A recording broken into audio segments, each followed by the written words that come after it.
আজ বানাচ্ছি খুব সহজ উপায়ে দারুণ টেস্টি চিলি চিকেনের রেসিপি, যেটা খুবই কম উপকরণ দিয়ে আজকে আমি বানিয়ে দেখাবো। আর এটা আমি বানাচ্ছি আমার হাজব্যান্ডের জন্মদিন উপলক্ষে। তো চলো তোমাদের সাথেও রেসিপিটা শেয়ার করি। তো প্রথমে আমি এখানে নিয়েছি ছোট ছোট টুকরো করা বোনলেস চিকেন। এর মধ্যে দিয়ে দেবো স্বাদ মতো নুন, দেবো একটু আদা রসুন বাটা, আর দিচ্ছি একটু গোলমরিচের গুঁড়ো, আর দেবো অল্প পরিমাণে একটু লঙ্কার গুঁড়ো। এবার এই চিকেনের মধ্যে দিয়ে দিচ্ছি দুটো ডিম, দেব অল্প একটু ভিনেগার আর অল্প একটু সয়া সস। এবার চিকেনটাকে ভালো করে মাখিয়ে বেশ কিছুক্ষণের জন্য কিন্তু ম্যারিনেট করে রাখবো।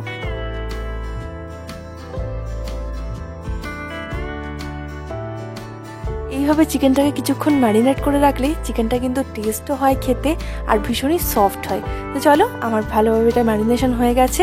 এবার এর মধ্যে দিয়ে দেবো পরিমাণ মতো ময়দা, দেবো একটু কর্নফ্লাওয়ার, দিয়ে এটাকে ভালো করে মাখিয়ে নেব। আর এখানে আমি একটু কম পরিমাণে ময়দা আর কর্নফ্লাওয়ার ইউজ করেছি, যাতে চিকেনের গায়ের কোটিংটা না একটু হালকা হয়, তাহলে চিলি চিকেনে খেতে বেশ ভালো হয়। তো এবার আমি এদিকে তেল গরম করে নিয়েছিলাম। এবার এক এক করে চিকেনগুলোকে তেলের মধ্যে দিয়ে পকোড়াগুলোকে ভেজে নেব।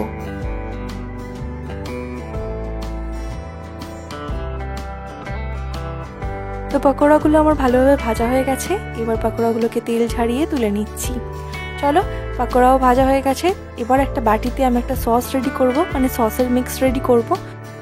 তো প্রথমেই আমি নিয়ে নিচ্ছি বাটির মধ্যে বেশ কিছুটা পরিমাণে টমেটো সস। আমি এখানে চিলি চিকেনটা একটু বেশি কোয়ান্টিটিতে বানাচ্ছি যেহেতু, তাই টমেটো সসটা একটু বেশি পরিমাণে নিয়েছি।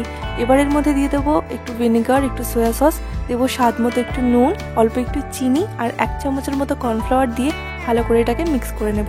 এই সসের মিক্সচারটার মধ্যে আমি অল্প পরিমাণে একটু জলও দেব, তারপর ভালো করে আবারও মিক্স করে নেব। তো সসের মিক্সচার আমাদের রেডি হয়ে গেছে।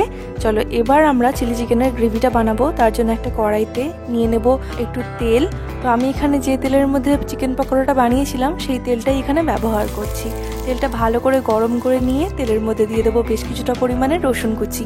এবার দিয়ে দেবো এর মধ্যে টুকরো করে রাখা পেঁয়াজটাকে হালকা করে একটু নাড়াচাড়া করে দিয়ে দেবো এর মধ্যে টুকরো করে রাখা ক্যাপসিকাম, আর দিয়ে দিচ্ছি একটু কাঁচা লঙ্কা কুচি, দেবো একটু আদা কুচি। আদাটাকে গ্রেট করে রেখেছিলাম, তো সেটাই আমি এর মধ্যে দিয়ে দিলাম। এবার একটু নাড়াচাড়া করে পেঁয়াজ আর ক্যাপসিকামটাকে একটু হালকা করে ভেজে নেব, খুব বেশি ভাজার দরকার নেই। এবার দিয়ে দিচ্ছি এর মধ্যে একটু কাশ্মীরি লঙ্কার গুঁড়ো। কাশ্মীরি লঙ্কার গুঁড়োটা দিলে একটু রঙটা ভালো হয়, সেজন্যই এখানে ব্যবহার করছি। আর দিয়ে দিচ্ছি একটু সয়া সসটা আমি সসের মিক্সচারের মধ্যেও দিয়েছি। এখানে তেলের মধ্যে অল্প করে দিলাম, এতে ফ্লেভারটা খুব সুন্দর আসে। এবার এর মধ্যে ভেজে রাখা চিকেন পকোড়াগুলোকে দিয়ে ভালো করে মিশিয়ে নিয়ে দিয়ে দেবো আগে থেকে বানানো সসের মিক্সচারটা।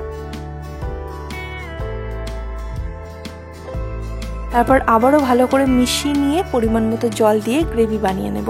তো আমি এখানে চিলি চিকেনটাকে একটু গ্রেভি মতো রাখছি, তাই সেই পরিমাণেই জল ব্যবহার করেছি। তোমাদের যদি এখানে ড্রাই চিলি চিকেন পছন্দ, তাহলে এখানে আর জল দিয়ে গ্রেভি বানানোর দরকার নেই। আমি একটু গ্রেভি বানিয়েছি। তো গ্রেভিটাকে ভালো করে ফুটিয়ে নিয়ে একটু গোলমরিচ গুঁড়ো ওপর থেকে দিয়ে নামিয়ে নিচ্ছি। ব্যাস, তৈরি আমাদের টেস্টি চিলি চিকেন। এখানে যদি তোমাদের কাছে স্প্রিং অনিয়ন থাকে সেটাও তোমরা অ্যাড করতে পারো, সেটা দিলে তো আরও টেস্ট হয়। তো আমি একদম ঘরোয়া উপকরণ দিয়ে বানিয়ে দেখিয়েছি। তো তোমাদের রেসিপিটা কেমন লাগলো অবশ্যই কিন্তু কমেন্টে জানিও। আজ তাহলে এইটুকুই, দেখা হচ্ছে আবার কাল নতুন রেসিপি নিয়ে। ততক্ষণ সবাই খুব ভালো থেকো, টাটা।